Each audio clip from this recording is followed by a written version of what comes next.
Start P3 ahead of Nikolai Sejak in fourth position, the Polish driver who makes his debut for Nissan. Then it's Pol Ura for Mazda. Is sixth on the grid. Lucas Bonelli lines up P7 for Mercedes AMG, and Al Faleh with the Saudi Arabian driver for Toyota P8. De Bruyne lines up P9, and then you've got Giorgio Mangino in 10th position for Lexus.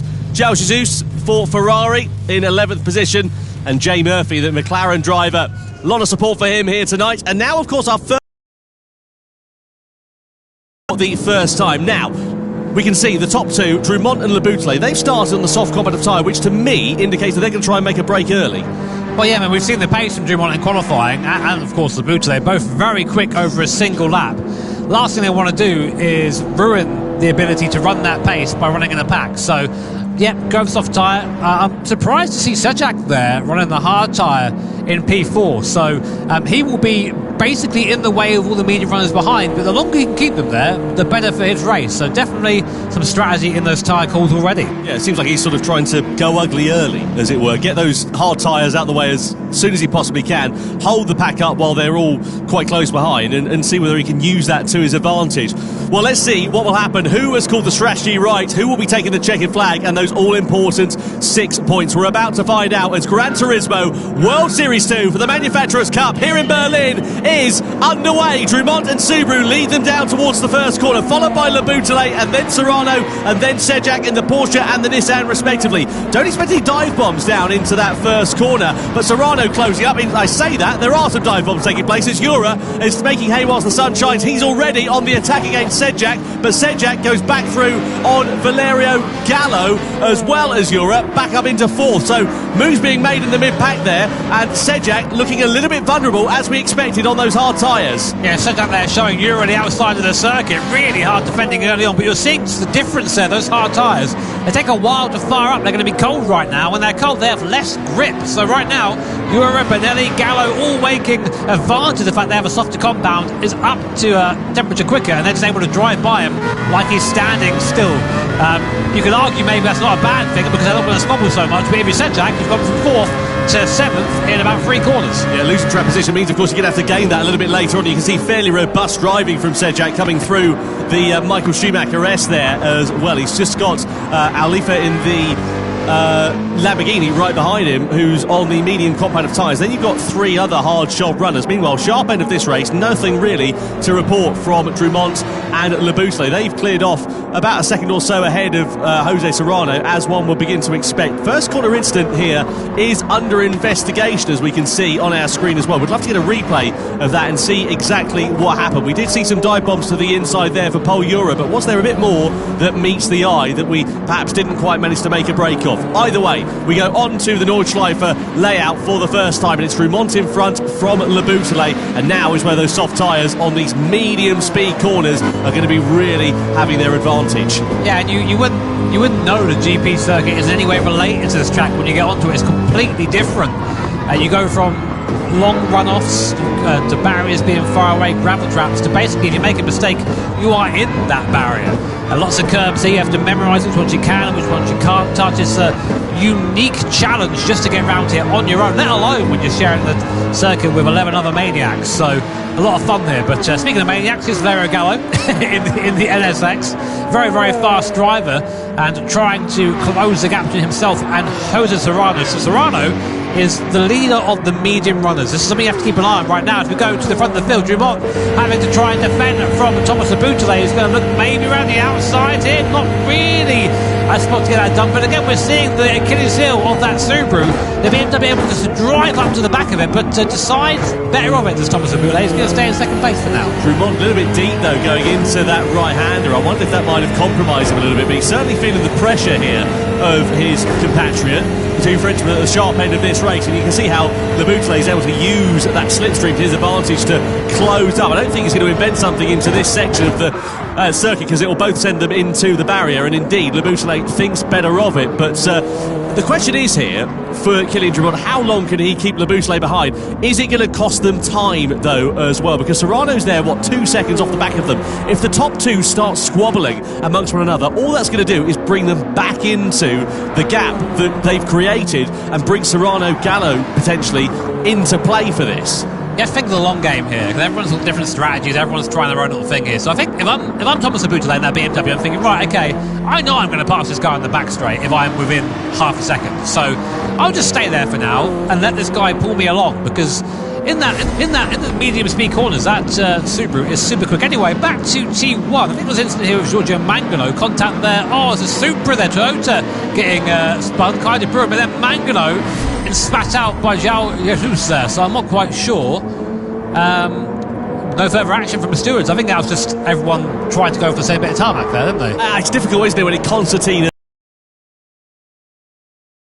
You know, it's not particularly wide part of the circuit. It really does bottleneck up, so I guess race direction just deeming it, you know, first corner dramas, don't do it again. As long as that doesn't happen any further times, then it should be all right. So let's look at the drivers here who are on the hard compounds of tyres, the likes of Sejak, Jesus, De Bruyne and Murphy. How are they going to play this one? Because of course they're hemorrhaging time at the moment. They're sort of taking the pain early on, but in theory the race will come back to them in the latter stages, depending on what strategies they go for. You can see that brought up on our screen at the moment. You can get 2 laps out of the soft tyres if you're particularly careful, but if you're the likes of Leboutelet and Drumont, I mean, look, they've cleared off 3 seconds at the sharp end of this one. They're not hanging about here. They're not saving their tyres, are they? Yeah, but look at this as well. The difference here in speed up the hill, just in that draft. I'm surprised Leboutelet went for 6th gear there, maybe just to save that little bit of fuel. Fuel is also a concern around here, by the way. You have to make sure you're fueled up the right amount to get to the end. Sounds simple, but it's hard to do in practice when you're there driving these things around the ring. But yeah, as you say, Tom, like, it's just trying to make sure you don't fall too far back at this point. And it just, I get the impression that Leboutelet is just kind of biding his time.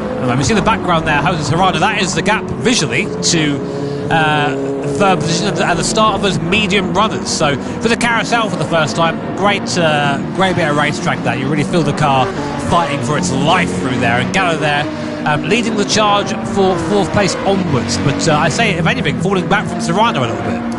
Yeah, it's going to be interesting to see how this one plays out, because I was mentioning about the hard shot runners, you know, damage limitation for them, but exactly the same story for the medium shot runners. You've got now 3 sort of sets of drivers all in their own group, all running their own strategies, and this is what happens in the Manufacturers' Cup when you have races like this, is that, you know, they're not necessarily the most action-packed ones in the first couple of laps, but towards the end, once all the strategies all work out, the fuel stops, the tyre saving and so on and so forth, once they've all taken place, you get a really exciting crescendo to this race. So the likes of Drumont and Leboutelet, fine, the race is great for them in these early stages of it, but the latter stages, they're going to be taking that pain that the drivers on the medium and the hard runners are suffering from now, so they're going to be slower towards the end of the race, and the converse for those behind.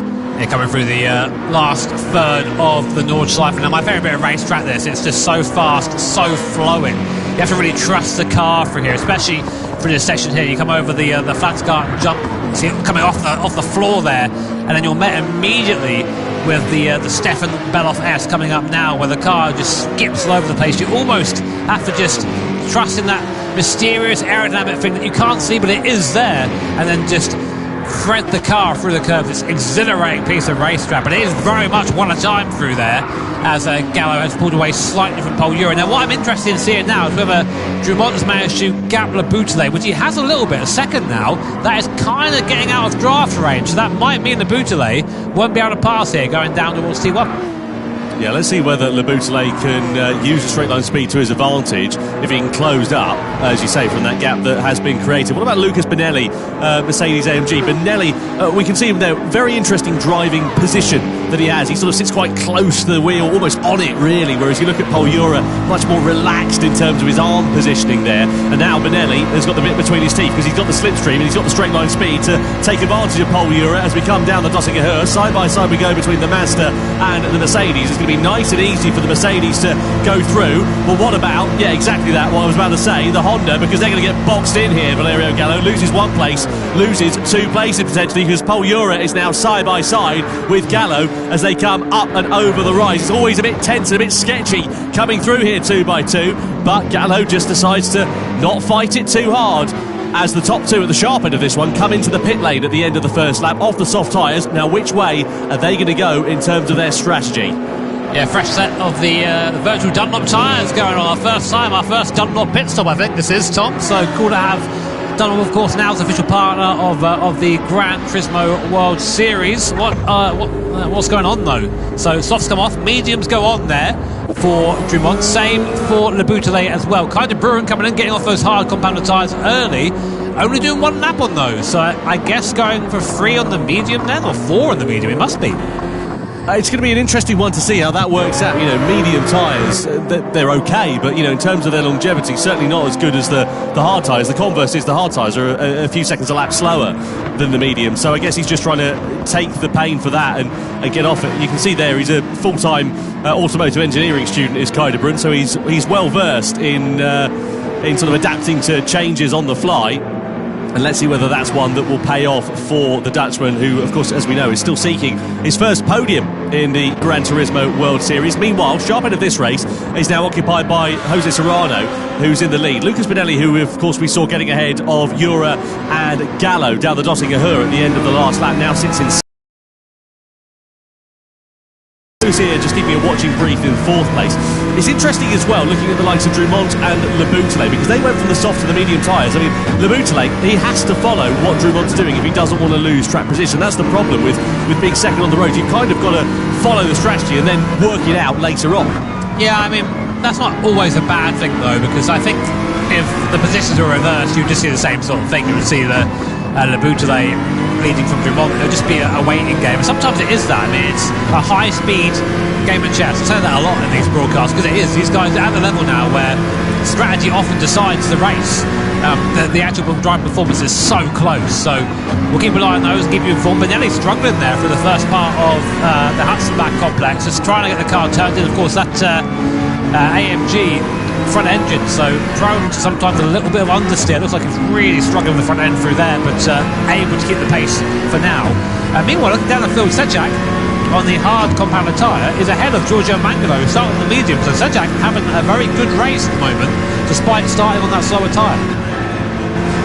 Yeah, we know that Mangano, of course, was caught in some bother, don't we, down at that first corner, which kind of started a Lexus driver's race off on the back foot. And they've, bear in mind, they're reigning champions. Lexus have had a dog's day so far of 2025. It's not been brilliant. Pointless in London and now down in 7th place for this. They'll be really hoping for fortune to favour them in the second half of this race, and also in the second half of the Gran Turismo World Series for 2025 as well. Benelli a little bit wide there, just going through that right-hander. Might allow Jura and Gallo to close up just a touch. It's, again, very much one at a time through this part of the lap, but you wonder whether Benelli's just starting to push a little bit harder, maybe just making a couple of mistakes and allowing a bit of a sniff of an opportunity here for Jura and Gallo possibly to see where Benelli is a little bit weaker, maybe on the exits of the corners or the entries to the corners, wherever it may be, and use that to their advantage to try and create an overtaking opportunity. Yeah, I get the impression Benelli actually is maybe holding these guys up a little bit at the moment. We'll see though.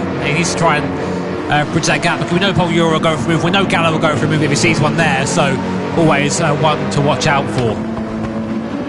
So Serrano it is that leads, 2.5 seconds to the sharp end of this race. He's still got the 3 hard shot runners of Sejak, Jesus and Murphy, the 3 newcomers, 3 out of 4 newcomers who are racing this one. I have to say, Nafir Al-Flia, the Saudi Arabian driver making his debut in this event, is doing a great job of things in the Lamborghini, currently sitting in P5. Meanwhile, this is Mangano returning the favour on Sejak, just coming through that left-hander.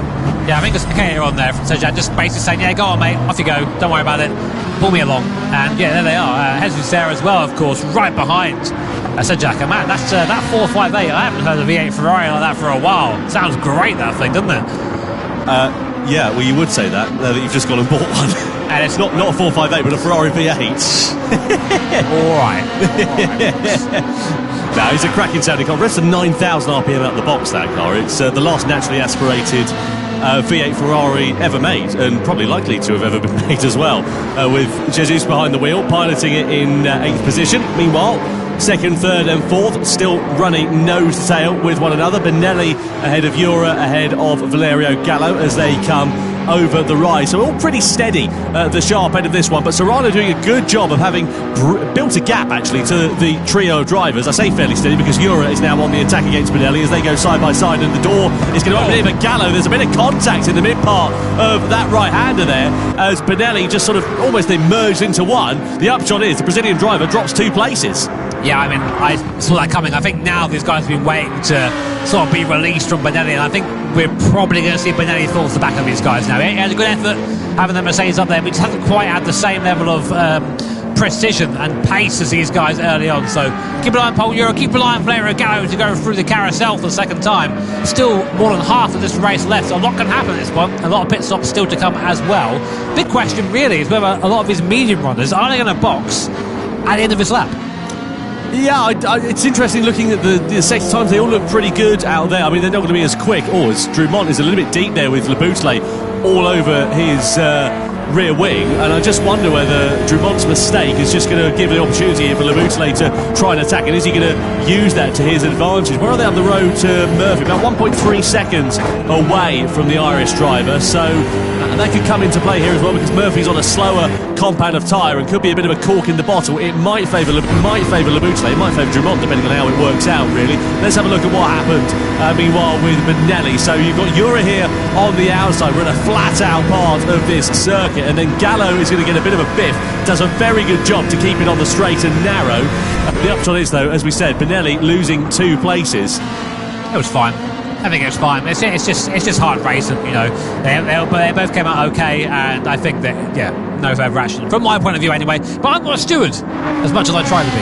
Drumont on the inside there of Jay Murphy, and now this is important here for Thomas Laboutelet as well. He needs to get ahead of the Irish driver in that McLaren as soon as he possibly can, because all the time he's stuck behind him, he's losing track position, losing time that he's then going to have to gain back up later on in the race. And is Murphy going to have anything to do with defending it? He is. He sort of parks the car on the apex there, denies an opportunity for Laboutelet. So this is music to the ears of Kylian Drumont. Side by side they go. Laboutelet's got the inside line and surely will now finally take the position, but you know, he's lost about a second or so in relation to his compatriots. Yeah, that is going to be huge for the BMW's race there, because now they've lost that slipstream, they've lost that toe, and will he be able to get it back again? We know that Laboutelet has pace in that BMW, but has he got enough to claw back the gap to Kylian Drumont? This is the best pace for him down the straight here. That BMW does have legs, the Subaru does not. So let's see. But Drumont already now coming up to the back of the guys who haven't pitted so far. Oh, but Benelli back past Gallo. Yep, so Benelli on the attack against Valerio Gallo coming down the Dossinger Her then. So the 2 medium shod runners still squabbling for position. The Mercedes is ahead for now, but what about Gallo in that Honda NSX? Left hand, and we've already seen side-by-side action between these two. It just about stayed clean last time. This time Benelli is able to hold firm ahead of the Italian as Serrano then comes into the pits from the lead of the race. Are the other medium shod runners all coming in? Looks like they are, aside from Valerio Gallo. He's decided to go for another lap. Yeah, interestingly, I think that this is where the strategies are going to start to diverge, and it's like Knife Alfala doing the same thing as well, also going for the So this is interesting actually, because we were talking about this to Mikael Hizal yesterday, who is very much involved as part of balancing the performance of these cars, and he was saying that the mid-engined rear-wheel drive cars, i.e. the Honda NSX, the Lamborghini, etc., they're a bit easier on their tyres compared to the front-engine cars like the Mercedes, like the BMW, for example, so, like the Lexus. So maybe they're using that mid-engine layout and they've just got a bit more tyre life in their pocket compared to their competitors, and that's what is giving them the comfort to carry on. Yeah, but the downside to running those mid-engine cars is they're a bit nicer on turn and they rotate better, but of course that means they're a bit more sketchy. They tend to wear the rears a bit quicker as well. So Gallo might be leading right now, but he's going to have a car that's going to be handling.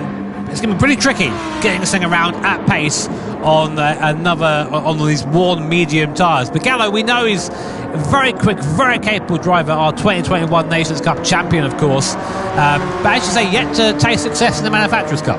be interesting to see a comparison in lap times here as well between the likes of Gallo and then Kylian Drumont, because they're both on the medium competitive tyres. Of course, Gallo's been on those from the start. Drumont has changed from the softs onto the medium, so they're both worn tyres, but Drumont's are in a far better condition compared to Valerio Gallo. Where were we last time around? So Gallo was an 8:09, but of course we saw Drumont pitting last time around as well. So we'll keep an eye on the different sector times. At the moment, Gallo is looking pretty handy at the sharp end of this one. So let's see how he can work this one out, and also what the likes of Drumont and Le Boutelet can do. But the gap between Drumont and Le Boutelet, we saw it increasing courtesy of Jay Murphy sort of interjecting between the two. It's now up to 1.6 seconds, so out of slipstreaming range. You know, importantly, Gallo has got something that not really anyone else has right now, which is a nice big clear circuit in front of him. So right now he's just driving into that gap and trying to make as much of a gap as possible. Now, I was talking about Mikael Hazal a few moments ago, and this is by magic he's come and joined us in the commentary box. Mick, great to have you here. How are you?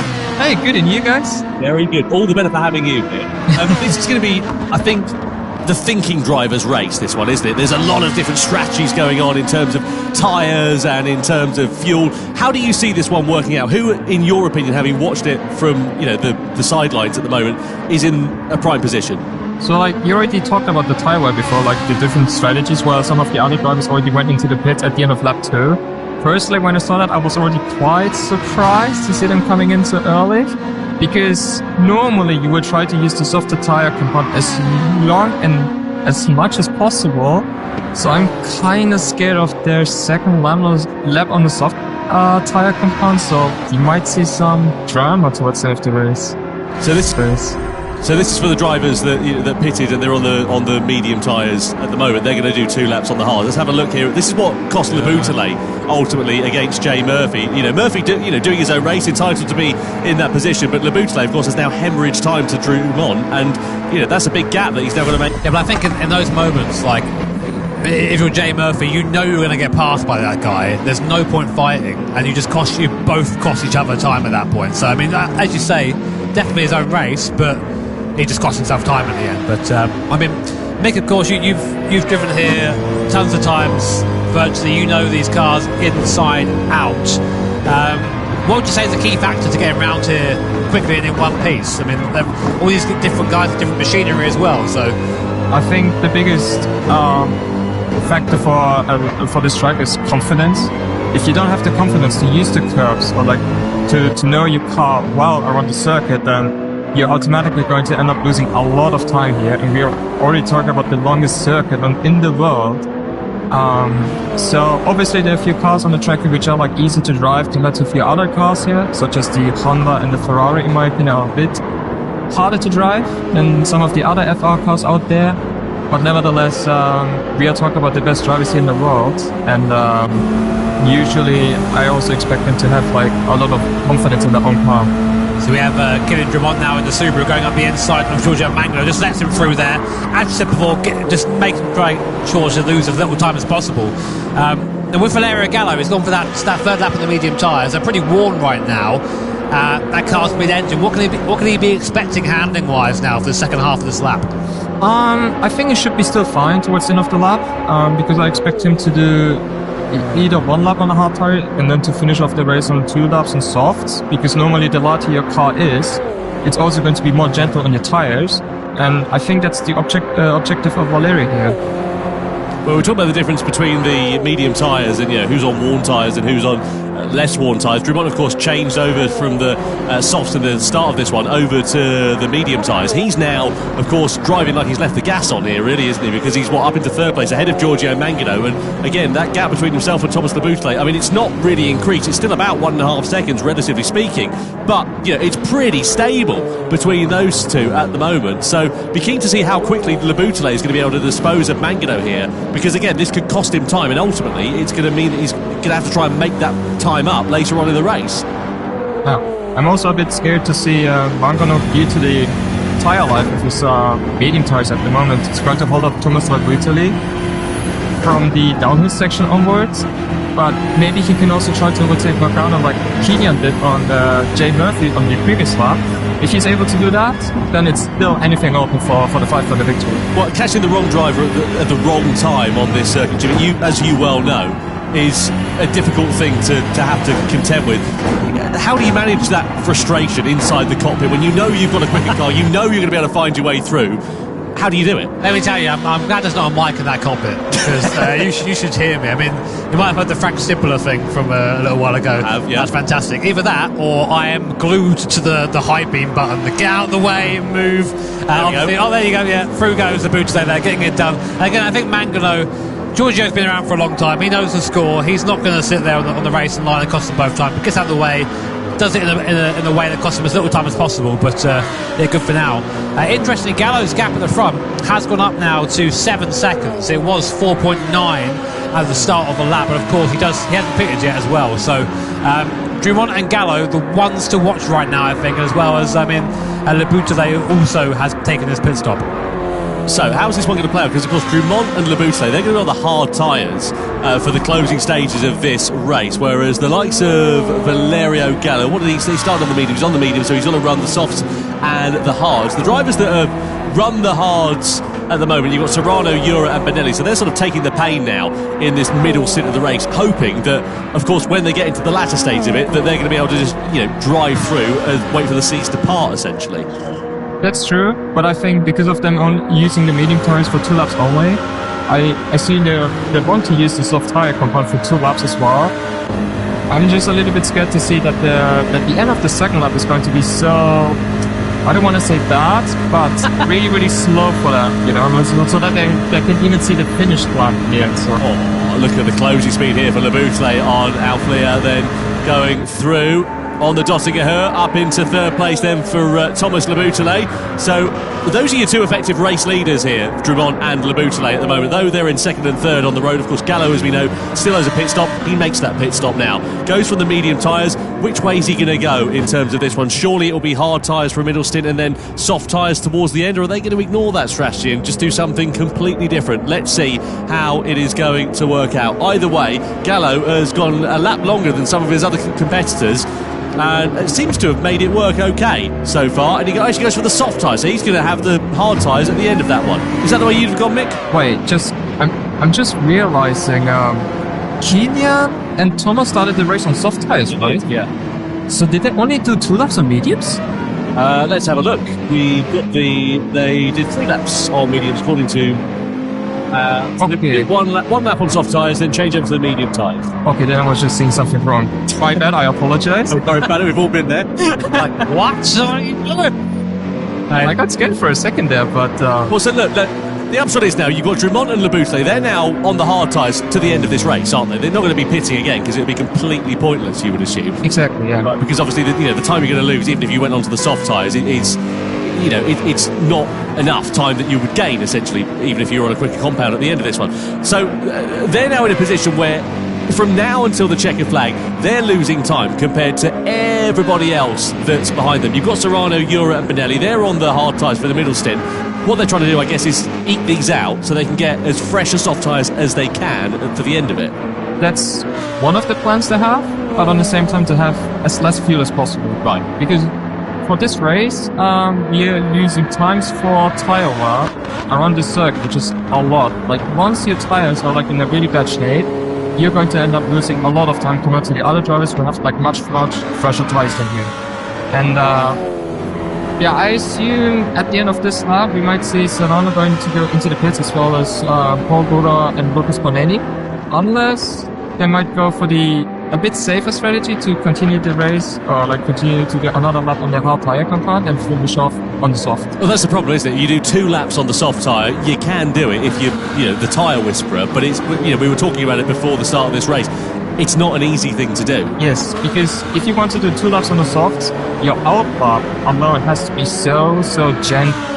Because once you do Kilian did here, a slide on the tires, it's going to affect the tire wear in the end. And with times 4 for the soft tire compounds, this is something that tire doesn't like it. Really, really interesting insights there from Mick Gazelle. I've been keeping an eye on the front of the field, Tony Serrano and Paul Ura there on the hard compound tire. I mean, never count these guys out. We know how quick the Spanish duo are. Serrano now 4 seconds the good of Paul Ura in that Porsche.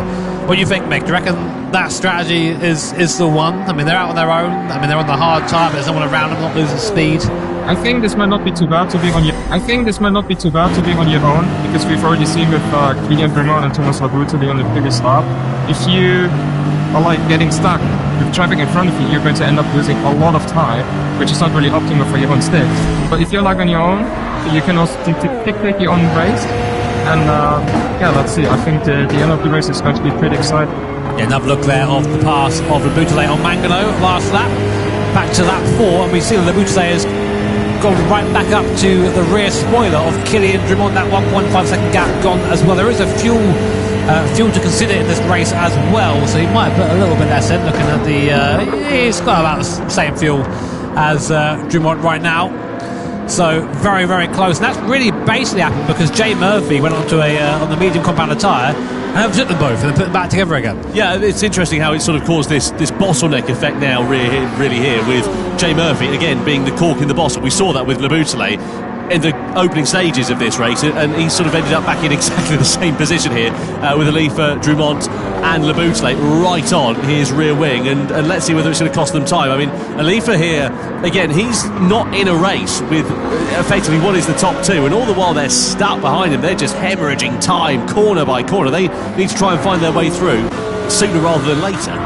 But even if you want to let the other drivers behind you through because they're like in their own race and a different strategy, doing it at this circuit is so difficult to do, which some of the other drivers are also underestimating in the end. Oh, look at that! Drimont getting aggressive, and Alifa into the wall! Side by side they go, that's going to cost Drimont. It might even open the door here for Labouterie to find his way through. Amazingly, they all manage to exit the corner in exactly the same positions and indeed the same direction as they entered, but that was pretty aggressive and robust, and a little bit scrappy from Kylian Drimont there. Just as Mick was saying it there, he had to make the move. You have to just go for it sometimes, but it requires the other driver to let it happen. And right now there, Nathan Alifa did not allow that, but now putting indicator on after the damage is done, I think. It's all right, I'm sorry, I'll get out of the way. And for good measure, hip check on the way by. These guys are not hanging around, but more importantly, all that time they spent there behind the Lamborghini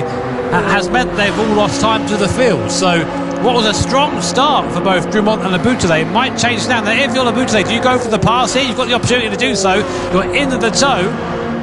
Well, it has worked beautifully here for Labouterie, hasn't it? Because if you remember, they had a 1.5 second gap a couple of laps ago, and it's brought the Frenchman right back onto the rear wing of the Subaru here and brought him back into contention effectively for what could be the victory of this race. So let's see how this one is going to work out. We're heading towards the middle part of the lap, in towards the carousel section. There's no overtaking through this part of the lap, not unless you fancy getting your Christmas dinner through a straw. And Labouterie sitting in the wheel tracks of the Subaru as they come through this fantastically famous banked corner, arguably the most historical part of the Nordschleife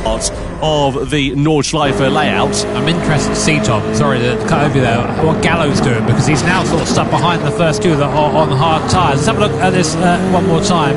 Yeah, slowest part of the circuit there. There's just no gap for error. As soon as there's contact, you find yourself just going straight towards the barrier.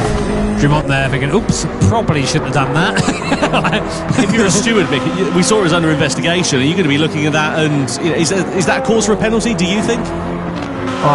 Personally, I'm not a person who wants to decide like those kind of incidents here. But if I want to make those kind of moves, I would be a bit smarter in the end, because for sure you don't want to end up losing a lot of time due to the driver in front of you having worse tires than you.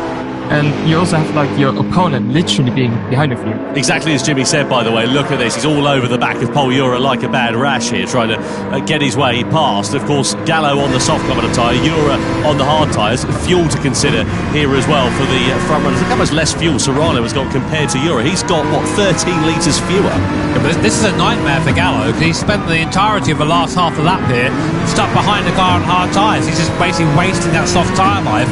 I mean, maybe good for his plan, Nick. Maybe he's going to try and do soft tyre for 2 laps. He can just sort of let the tyre rest a little bit. But I think it's not worth the time, surely. Yeah, I think it plays in the hands of Paul Ura in the end, because not only can he hold Valerio Gallo behind of him, who's like on a soft tire compound at the moment. But once he uses the soft tire compound later on, he will have much fresher tires than Valerio on that stage. Yeah, and also look at Lucas Benelli. He's keeping him right in play here behind in that Mercedes as well. And Benelli in this race still owns the soft compound of tyre as well. Now let's see what the slipstream is going to be like here for Valerio Gallo and for Lucas Benelli. Jura is surely going to be a sitting duck. Gallo pulls to his inside, and you would imagine you're going to see Lucas Benelli going through before too long. There he is, stayed right. And Jura losing 2 places down the Dottinger Her. So now you've got a Honda and an AMG in front of a Mazda for second and third at this stage of the race. Now let's see what Gallo can do in the closing stages of this one, as Serrano does finally pit from the race lead. He had no choice, he's got no fuel left. Yeah, he had to box there. Comes the Bouteille on. Look at that speed difference there on the Subaru, like it's standing still. There goes the Team BMW and Thomas Bouteille up into what will be, we think, the overall lead, but we don't know. Right now it's the 10th on circuit, everyone's pitting in, so a little shake out once it's done. Oh, a little bit of a sideways moment there. You can see Thomas now really trying to get that hammer down. So Jura then comes into the box, as well as De Bruyne. Serrano's in there as well, and we're going to see a smorgasbord of drivers, I'm sure, going on to the soft compound of tyres for the closing stages of this one, which is, as we know, going to handicap those who are in front.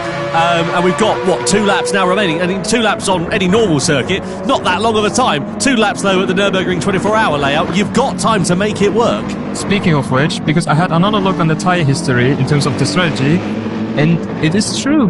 Thomas Bouteille and Kylian Drumont used the medium tires for 2 laps only, and not 3. There we go. So I have no idea why they think that 3 laps on the hard tires is the best strategy. But there you go, guys. We will see that in the end, because I would like to see myself getting wronged here. The person behind balancing the cars does not know what's happening. he's got no idea. But I did notice, though, the tyre wear of Valerio Gallo. Those rear tyres looking very sorry for themselves already, and he's not even onto the Nordschleife yet. So if Valerio keeps together, it's going to be an amazing effort. But I do think that I think being stuck behind the slower cars, pushing a bit too hard in that first lap might have cost him. We'll see, though. We stay with Le Bouteille and Drumont. These guys have been glued together all race. Good news, though, for Le Bouteille is he's got a 12-second gap in front of him, so he can just drive now into that gap. But of course, one eye in the mirror from this man at Subaru. I mean, Mick, you know the Subaru pretty well. How do you describe the characteristics of that car? It's like through the high-speed corners, it feels amazing because it has so much downforce, and it's the fastest car, like Group 3 car-wise, through the high-speed corners. But like here, you can see the way how Kylian uses the gear for the exit of the corners. Like you have this car, like if you want to drive the gears are quite well, you have to use like way higher gear in order to use the turbo boost already before exiting out of the corner. So because of that, it's really tricky to extract the most performance out of the gear set. But if somebody can do it, it's Kylian. So what we now need to look at in this race, you've got Le Bouteille in 5th, Drumont in 6th position, but the gap between Serrano, Jura, etc. all behind. So the gap is what? 6.8 seconds. Keep an eye on that over the remaining 2 laps now of this race, because that is the effective battle for the race lead. From 1st to 4th, they've still got they owe another pit stop, and once they come into the pits, the lost time means that they're going to drop back into the mid-pack. Where that is remains to be seen, but for the overall victory of this race, you've got 2 hard shot runners of Le Bouteille and Drumont, and then you've got a plethora of soft runners all behind who are going to be, I'm sure, nipping at their heels. No, interesting. One of those drivers, one of our new drivers, Sejak, right now in 3rd place.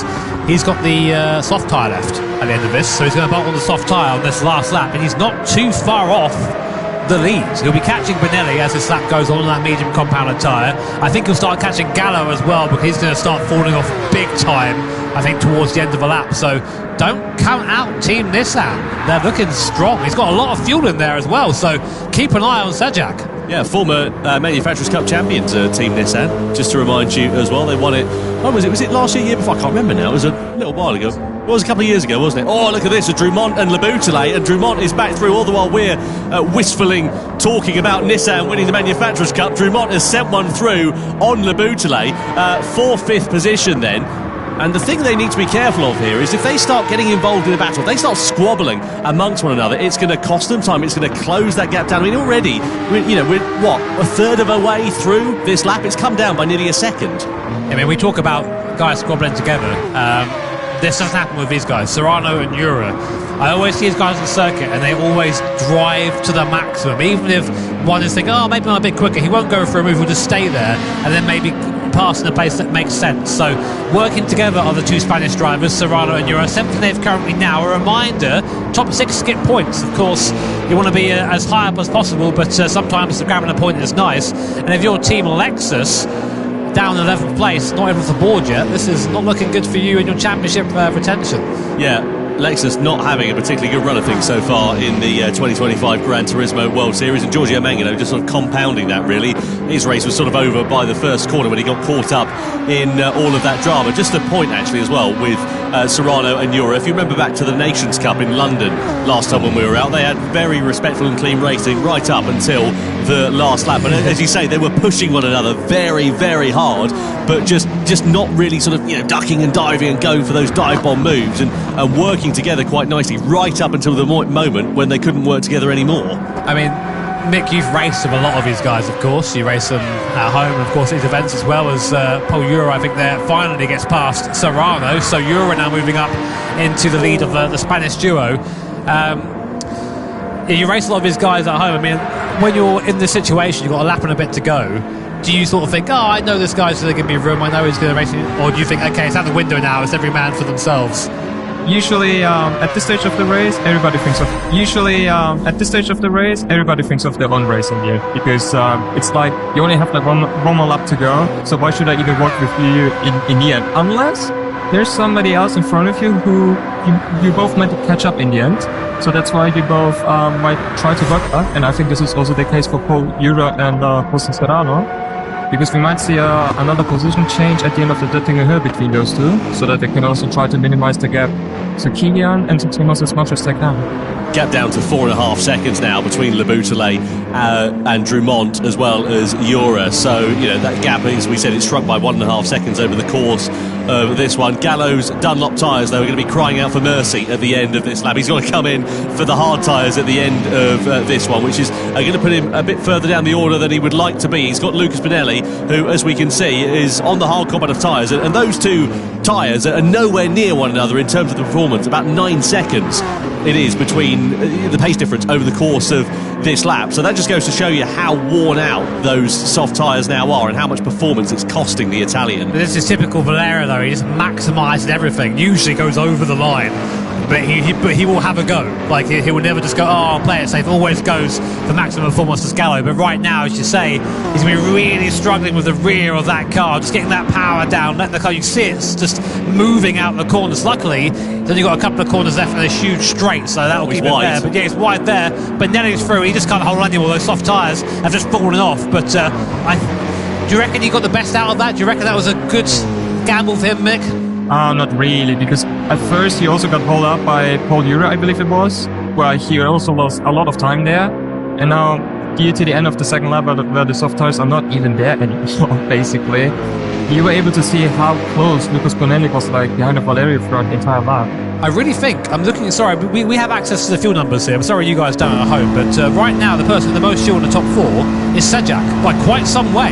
He's got 20 litres of fuel in the car right now to 6 and 4 and 7 from Jesus. So, although Gallo is getting by here, there'll be a pit stop for the top 4 now, and I think we're going to see the Nissan driver probably come out in the lead. Yeah, he'll come out in front of that group of drivers. Where will he emerge, though, in relation to everybody else that's buying? Because they've got about 10 seconds or so. Look at this, though. Side by side as Gallo tries to fight it back against Lucas Pinelli. They're both going to come into the pit lane at the end of this lap. They've got no choice. And how's this one going to work out in terms of fuel? Well, Gallo's got a couple of litres less in his tank compared to Lucas Pinelli. Sejak, as we said, is the outlier here. He's done a great job of just sort of being a bit anonymous in the middle stint, but saving fuel quite nicely. And saving the soft tyre as well. Drumont and, of course, Le Boutelet will go on to the last lap, but they are going to be chased now by a hard-charging Sejak on that soft compounder tyre. Let's see what he can do.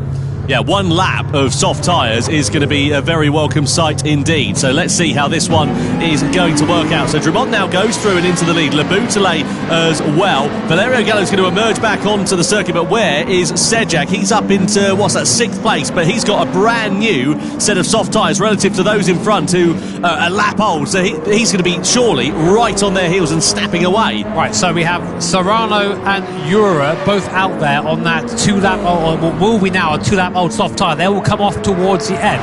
Drummond and Laboutelet out there on what is a 3-lap old hard tyre, so they're going to have tyre life, but it might fall away from them still. But what we saw at the end of that last lap between Benelli and between Gallo, the soft tyre and the hard tyre, when they were really towards the end of their life, pretty even in terms of performance. So this is pretty much anybody's guess. At the moment, it's advantage here for Serrano and Ura, but how much tyre life have they got left? Are they going to be able to eke it out to the end of this lap? This is where the tension has begun to build. It's begun to bubble up, and surely it's going to boil over before the end of this race. Yeah, I mean, I thought Sejak was a little bit slower than he was there, but I thought it was a bit closer, but not quite there. Mick, I mean, all the cards are on the table now.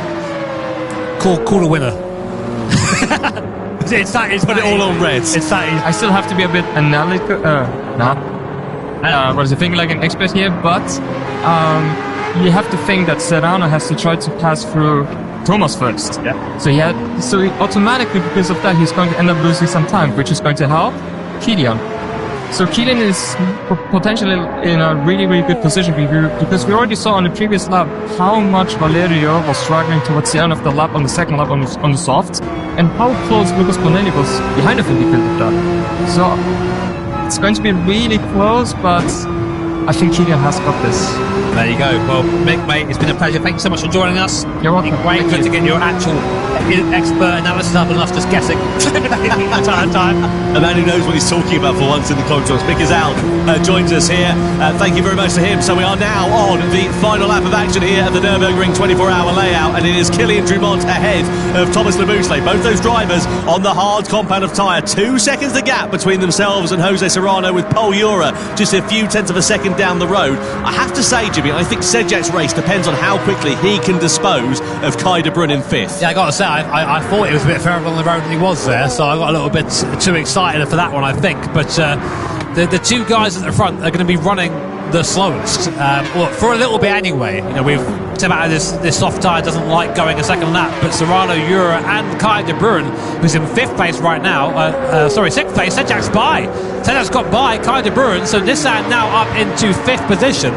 And next car on the road after the battle for 3rd position. So let's see. We'll keep an eye on that as the sun starts to go down here at the Nürburgring. Yeah, well, 5 seconds a gap, you know, you'd say that, well, that's not enough time to catch up. 5 seconds a gap, you know, you'd say that, well, that's not enough time to catch up. But this is the, you know, the final lap. This is the Nordschleife. But 5 seconds, it's not that difficult to sort of close that gap down over a lap as long as this one. Let's see the move then for the Polish driver in the Nissan against the Dutchman in the Toyota. He's going to switch it back to the inside. That is beautifully smooth there. De Bruyne just gives him mixing room on the inside, and smooth and sweet as you like for Mikolaj Sejak as he elevates himself up into 5th place as he chases a podium down for Nissan here. That was lovely move. You just carry the speed there and just up the inside the armband. Nothing they can do by the time they see you move done. So the Laboutelet falling off the back of Kilian Drummond, of course. At the moment, that will be 6 points for Team Subaru, 5 for Team BMW. Keep their dream alive, but that would be a double win if Kilian Drummond can keep this going for now. Behind them, Serrano and Ura, the Spanish duo, both on the soft compounder tyre, but they're on lap 2 of that soft compounder tyre, which means to about now it's going to be feeling pretty second hand. But then behind them, to keep things even more interesting, is Sejak in the Nissan there on brand new softs and driving fast right now. Yeah, just looking at the sector times, it's pretty even between the 2 hard and the 2 soft runners at the sharp end of this one. 46 6s and 7s. Mikolaj Sejak on the new soft tyres, 45.8. That's in sector 8 on this lap. That's the most recent one that the drivers have gone through, just to give you an idea. So he's, you know, nearly 6 or 7 tenths of a second quicker. He's decreased the gap down to nearly 3 seconds. He is going to be all over their rear wings to the end of this one. The question is, though, are we going to see Serrano and Ura closing up onto the back of Laboutelet? They're now closing up onto the back of one another and going side by side as Ura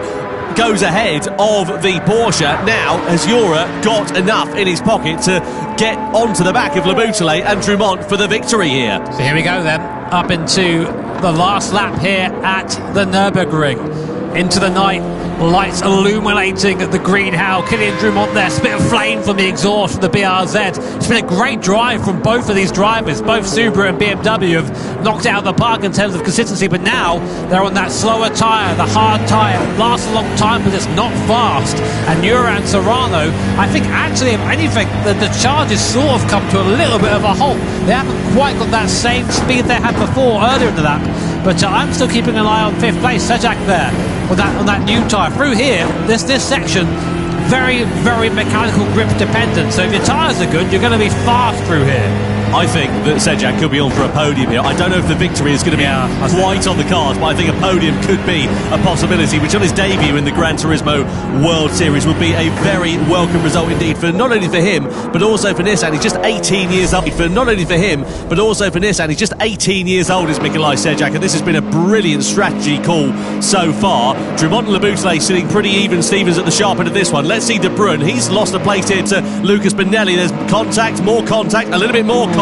Oh, it's fairly robust. It sends De Bruyne off onto the grass on the outside, and Benelli getting pretty robust there, finding his way I through. don't know if he was there, Tom, for that. He was only just on the rear bumper, but that's not our job to think about right now. Our job is to look at this. It's been now come through Flansgarten for the first time. Hop goes the car into the right hand, using that high-speed aero grip of the BRZ. 1.1 seconds is a gap.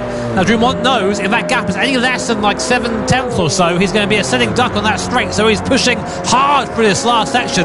Can Leboutelet give an answer in these last few corners before the Don Jahur? I think it's going to be tough for Leboutelet. Again, pretty even in terms of the tyre wear. Jura and Serrano's challenge is going to be coming to an end, but look an eye out in the background. Cue the Jaws music, because Nikolai Sejak in the Nissan is now all over the rear wing of Jose Serrano for 4th position. He's about half a second or so away, and there's one big long straight remaining, and now you can see just how close that gap is between the three machines and the three drivers. Jura in 3rd in the Mazda, Serrano in 4th in the Porsche, Sejak in 5th in the Nissan. They come onto the Döttinger for the final time. Leboutelet versus Drumont. The gap is about 1.5 seconds, and they're out of slipstreaming range as it stands for now then. So if Drumont can just keep himself on the straight and narrow, it's all eyes on the battle for the final podium place. And here we go then. Serrano splits the middle, Jura as well. But here comes Nikolai Sejak on the inside in the Nissan. Has he got the straight line speed? Has he got the advantage to try and use it? The headlights illuminating the darkness as they blast their way down at nearly 300 kilometres an hour, 3 abreast. Sejak on the inside, Serrano in the middle,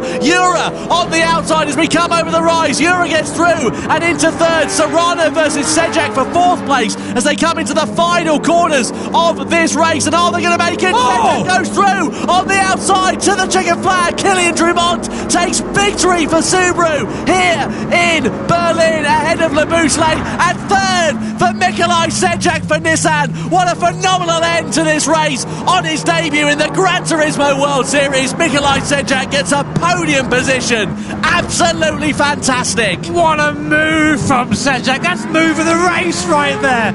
Just switch back on the last possible moment, and you know Paul Jura saw it, was like, oh no, he's there.